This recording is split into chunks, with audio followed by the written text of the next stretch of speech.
च्या कार्याचं आपल्याला सगळ्यात महत्त्वाचं जर प्रत्यंतर काही असेल तर मला या निमित्ताने सांगितलं पाहिजे की नुकतेच माझ्याकडे न्यू जर्सीचे गव्हर्नर आले होते आणि त्यावेळेस बोलताना त्यांनी एक गोष्ट सांगितली की आमच्याकडे एक चूक आम्ही केली।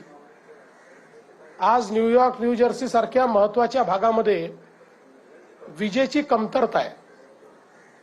मी त्यांना सांगितलं की अमेरिकेत इतकी वीज आहे आणि मग तुम्हाला कमतरता का भासते। त्यावेळेस त्यांनी सांगितलं की आमच्याकडे स्टेट ग्रिड आहे, आमच्याकडे नॅशनल ग्रिड नाही। आणि मग त्याच वेळी मला हे लक्षात आलं की बाबासाहेब किती द्रष्टे होते। वीज मंत्री म्हणून बाबासाहेबांनी ज्यावेळेस देशामध्ये पदभार स्वीकारला त्यावेळेस त्यांनी पहिला निर्णय घेतला की संपूर्ण भारतामध्ये एक राष्ट्रीय ग्रिड तयार करायची। भारताच्या कुठल्याही भागामध्ये आपल्याला वीज नेता आली पाहिजे। आज आपण पाहतोय की या नॅशनल ग्रिडमुळे भारताच्या कानाकोपऱ्यामध्ये आपण वीज पोहोचवू शकलो।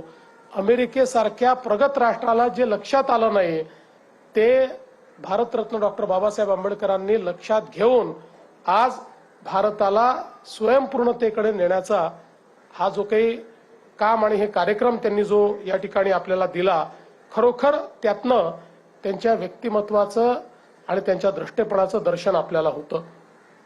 आज आपण पाहतोय की विविध क्षेत्रांमध्ये भारताची प्रगती आपल्याला पाहायला मिळते आणि या प्रगतीच्या पाठीमागे या देशामध्ये जी लोकशाहीची व्यवस्था आमच्या संविधानाने उभी केली, या लोकशाहीमुळे खऱ्या अर्थानं भारत हा प्रगतीकडे चाललेला आहे।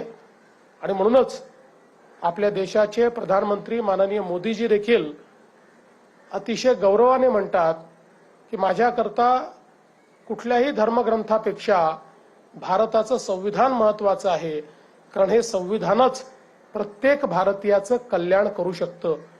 आणि इतके वर्ष विधानमंडळामध्ये काम केल्यानंतर आणि एक संविधानाचा अभ्यासक म्हणून देखील मी या ठिकाणी सांगू शकतो की जगातलं सर्वोत्तम संविधान कुठलं तर ते आपल्या भारताचं संविधान जे भारतरत्न डॉक्टर बाबासाहेब आंबेडकरांनी आपल्याला दिलेलं आहे।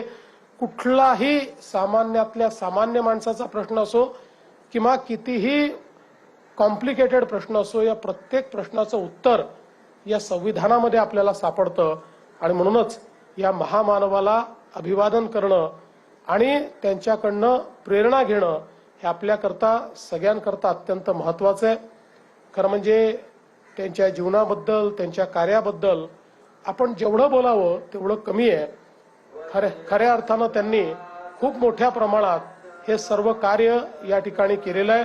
आणि म्हणून आजच्या प्रसंगी मी एवढंच सांगतो की आपण प्रयत्न करूया की आनंदराजजींनी मगाशी सांगितलं की काही अजून आपल्याला व्यवस्था केल्या पाहिजे, त्या व्यवस्था तर आपण करूच, पण पुढच्या आपल्या महापरिनिर्वाण दिनाच्या पूर्वी शक्यतोवर आपल्या इंदू मिलचं जे स्मारक आहे ते स्मारक पूर्ण व्हावं अशा प्रकारचा प्रयत्न आपण करूया। मी पुन्हा एकदा माझं बोलणं या ठिकाणी थांबवतो। महामानवांना या ठिकाणी विनम्र आदरांजली देतो। धन्यवाद। जय हिंद, जय भीम, जय भारत, जय महाराष्ट्र।